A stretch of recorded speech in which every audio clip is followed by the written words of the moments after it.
Welcome to Gurukul Lectures.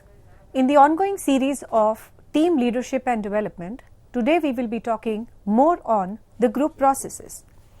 As you all know, that group processes involve how the groups are formed, what is the composition of the group, what is the group size, how the groups are manipulated, how the groups are improved, how they help in accomplishment of a task, how the pool of the skills and talents of the individuals are there. But there are some groups, there is a tendency on the part of the participants to contribute less to the group goals, and of course, they are going to same task themselves.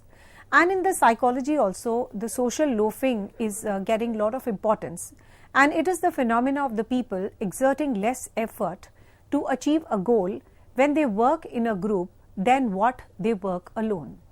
So they want to shadow themselves in the performance of the group as a whole. So this is a big problem as far as the groups are concerned. So it is very pertinent and important to understand the different dynamics relating to the group processes, that is the reasons of formation of a group, how we can improve the productivity levels of the performance of a group as far as the combined performance of the members are concerned, and there should be definitely a distinguished from the accidental coordination problems that the group sometimes experience. So this social loafing frequently occurs because the certain individuals, they exert less effort than the others, and this can create a very unhelpful and undesirable and uncalled for group dynamics and the individual response, because people will feel that we are putting more of efforts and the other one is putting less of efforts, but as far as the group performance is concerned, they are also enveloped in the same aspects.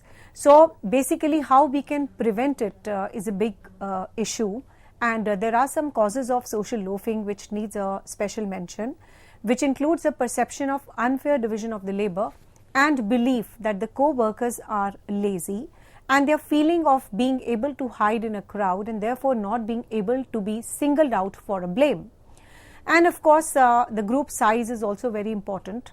The social loafing may also arise if the members believe that the others intend to withhold their efforts, and thus he or she would be foolish not to do the same. That is the sucker effect. So the social loafing has a very negative consequences for both the group as well as the individuals in the group. So the group dynamics is affected when certain individuals are seen as a weak contributor to the group purpose. So it tends to split the group and fosters a lack of cohesion. And for example, if only 5 to 8 members of a team are doing most of the work, so it will definitely create an in-group, those members that are working hard, and an out-group, those members that are not contributing as much. So the individuals in the group can also be affected by the social loafing. So while there is a disparity of the efforts between the members of a group, individuals start to gauge their own efforts based on what the others are doing instead of maintaining a standard of excellence towards achieving the goal. So this lowers the level of satisfaction for the task in all the members of a group.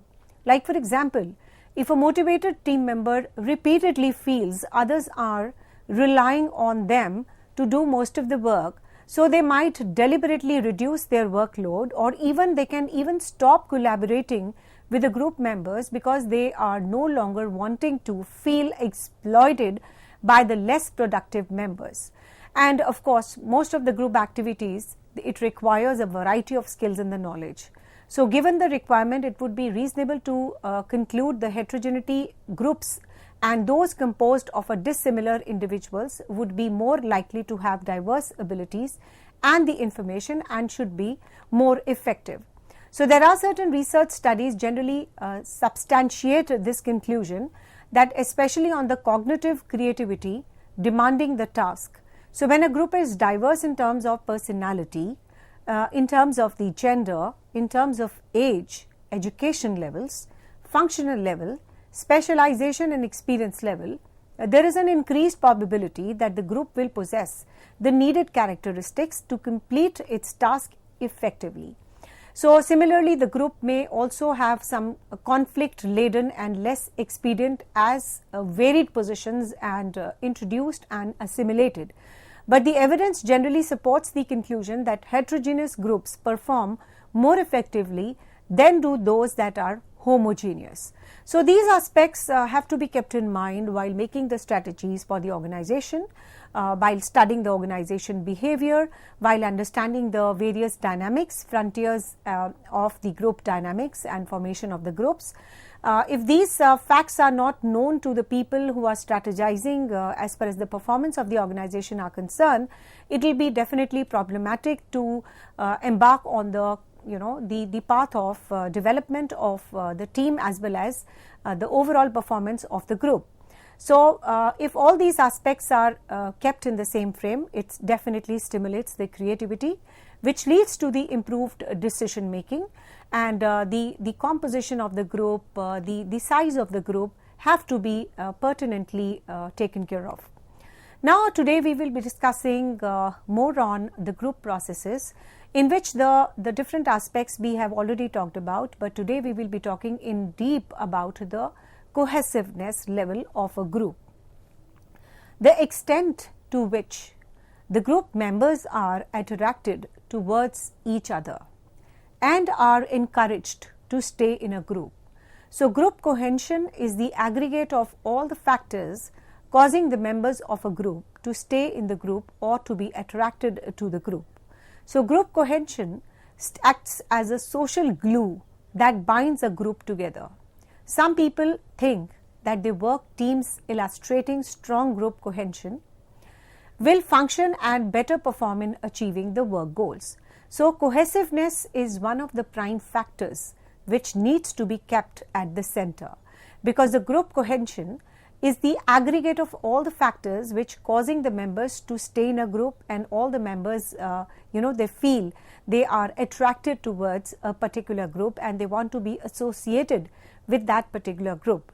So group cohesion acts as a social glue, and people would like to be together, they would like to work as a team, and a strong group cohesion, and definitely all these parameters are going to function towards the better performance of the work goals.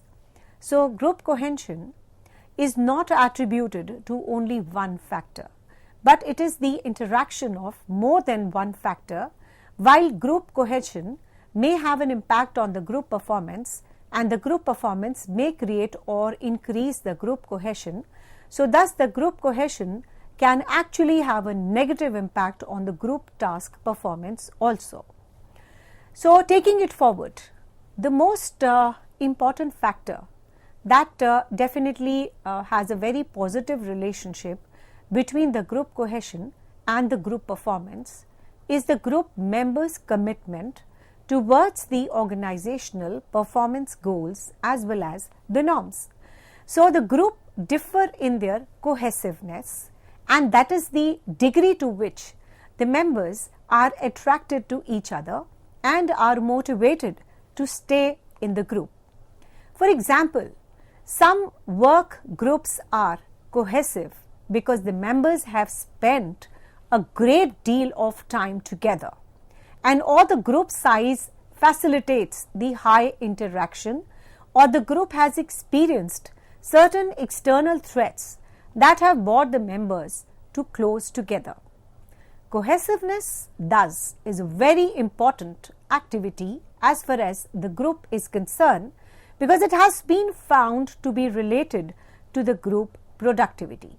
So this is not a particular factor which can be ignored, because it talks about the interaction, it talks about the size, it talks about the issue, it talks about the internal assistance, external threats together. So everything in one frame. Cohesiveness is important because it has been found to be related to the group productivity. What is a group cohesion definition? It is defined as the degree to which the members are attracted to one another and share the group goals.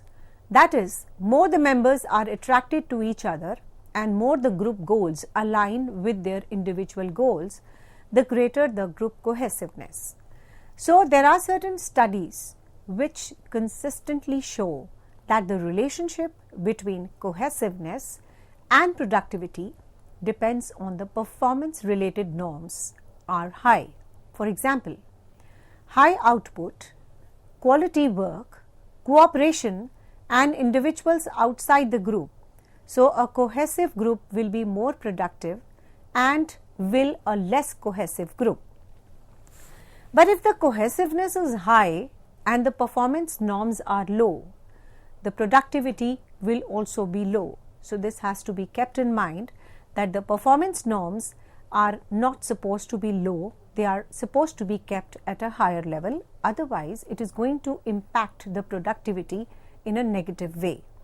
So, less group norms are going to have a less productivity spillover effect. So, if the cohesiveness is low and the performance norms are high, productivity increases but less than in the high cohesiveness, high norms situation. So, what is the group cohesion various features? We can say that cohesive groups have relatively few members. So, if the cohesive groups are supposed to have a less few members or less members, it is going to give a chance for the members to interact at a higher level, which brings in more cohesiveness in the group. So, in a cohesive group, it is found out that relatively the members are less. Secondly, the members have a similar interest as well as the backgrounds. So, they have a high degree of status within an organization. Not only this, the members have ready access to one another so that the interpersonal communication is easy to maintain. They are physically remote or isolated from the other groups in the organization. The leader of the group usually rewards cooperative behavior, and that is why they are going to instill the cohesiveness at a highest level. Cohesive groups are pressurized or threatened by some common outside force. So, they have a history of the past success. So, there is a question which comes in our mind. What does a cohesive team look like?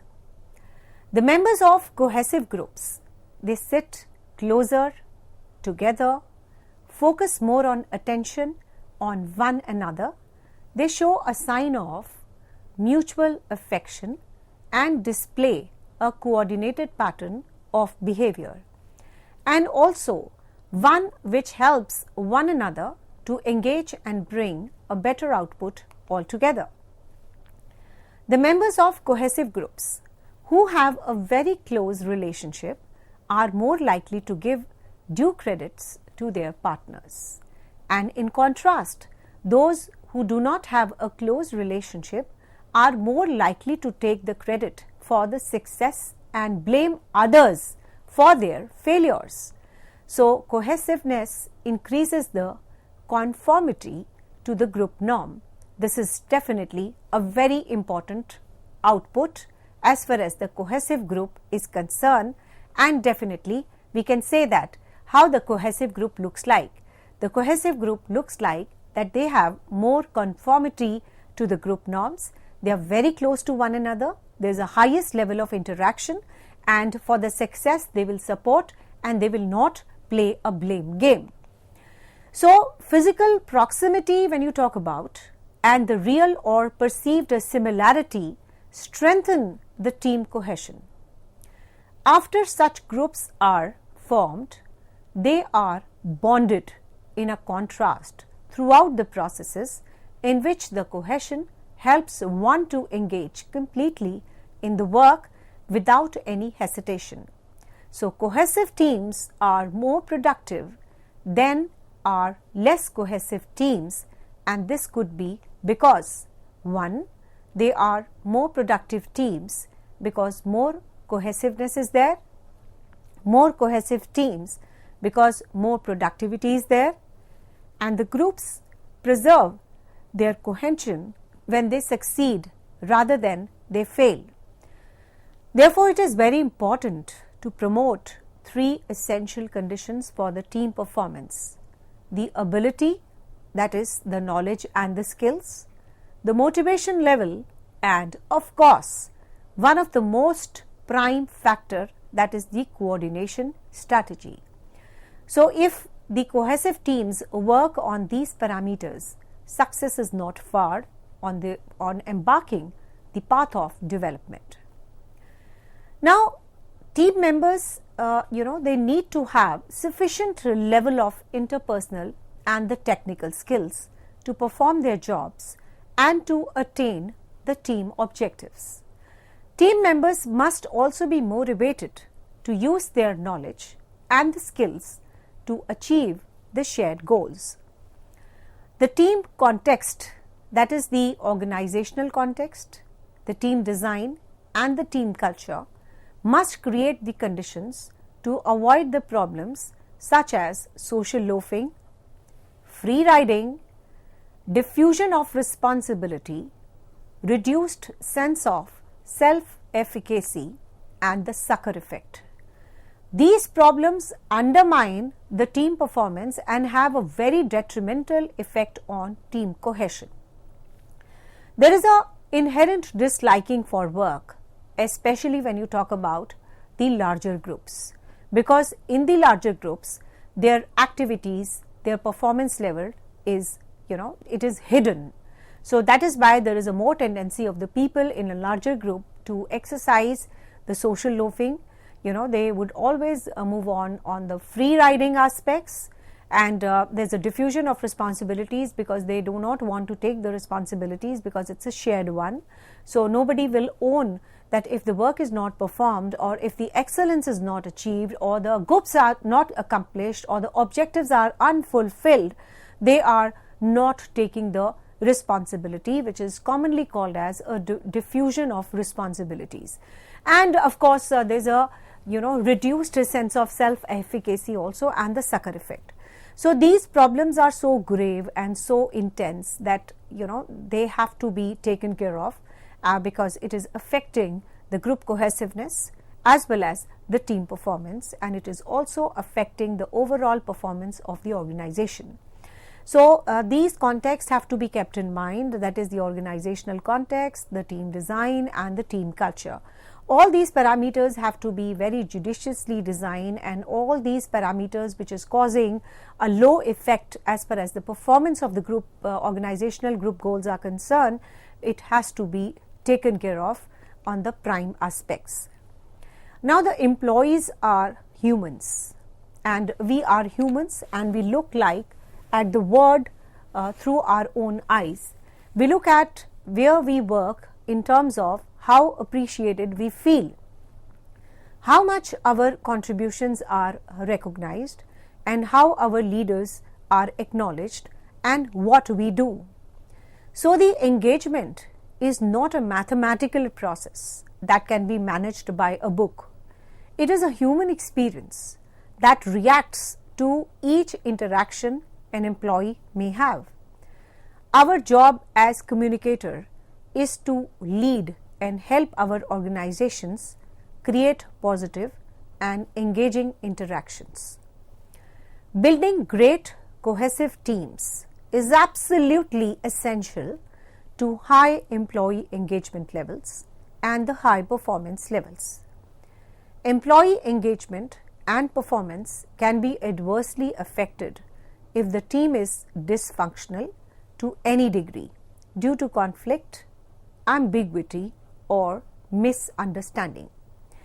The things which we talk about, like for example the dysfunctionality, conflict, ambiguity, misunderstanding, the words are simple, but when you talk about the group cohesiveness, they affect the performance of the people, the employee engagement, their performance level in a very adverse manner. So we see to it that the conflicts are not there. There should be absolutely no aspects as far as the ambiguity is concerned, confusion is concerned, misunderstanding is concerned, because otherwise it is going to take a toll on the performance levels of the organization. So we have to build such cohesive teams which is absolutely crystal clear, with no dysfunctionality, with no conflicts, with no ambiguity, and with no misunderstanding. It is well known that the new teams go through a very natural process to start performing, which can take some time, and there are various programs which are designed to accelerate this process and develop the high levels of team engagement very quickly, which is tremendously successful for existing teams as well as the new teams and the project teams. So in conclusion, in order to make an individual perform, organization is in need to be cohesive altogether, which will result in engagement at work and which will result in a better productivity levels. It is also seen that the members of a highly cohesive group, they develop some common characteristics. Let us have a look on this. The first is, members share a group goal and normal and have a common interest as well as the background. The number of members is small. The members interact among themselves quite frequently and the interpersonal communication is far effective. The group loyalty among the members is high because the group enjoys a high status, which is also called as a high performing group because of the cohesiveness. The members stand united against any perceived external threats to the group because there is a V effect inbuilt into them, and the V effect is instilled right from the beginning when the groups were formed. The members keep themselves glued to the group as they feel that their needs would be satisfied by the group. And of course, when you talk about the group cohesiveness, there are some important positive impacts as far as the team cohesiveness is concerned. There are some positive impacts of the team cohesiveness that increases the overall performance of any group. The organizations consider employees as an asset because the organization is dependent on the people working there. As more and more people are involved in the complex functioning of the company, an organization faces the problem of group cohesiveness and its impact on the overall productivity of the organization as well as in the office harmony. If the company wants to achieve the organizational goals, it is important that the managers encourage all the employees to bond with their team members so that to complete the team can work together towards achieving the particular goal. And it is very important that there is a healthy conversation and the relation between the team members to work effectively. So instead of focusing on the competition, it is important that the people focus on achieving the goals so that there is no unnecessary tension between the groups.